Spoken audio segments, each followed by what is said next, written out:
Hey friends, if you wish to fix the issue of the movies and TV app freezing, not working, not opening on your Windows 11 computer, then please watch this video. I will guide you to the resolution. So search for movies in the Windows search bar and click on app settings in the right pane.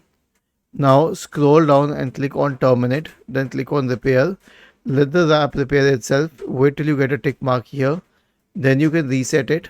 This will reset the settings of the app. So it will give a tick mark once done, and if that doesn't help either, then simply uninstall this application. Don't worry, we can reinstall it. So search for store in the Windows search bar and open the Microsoft Store.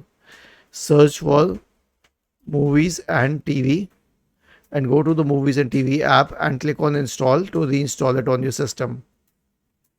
Was this helpful? If yes, then please subscribe to the channel.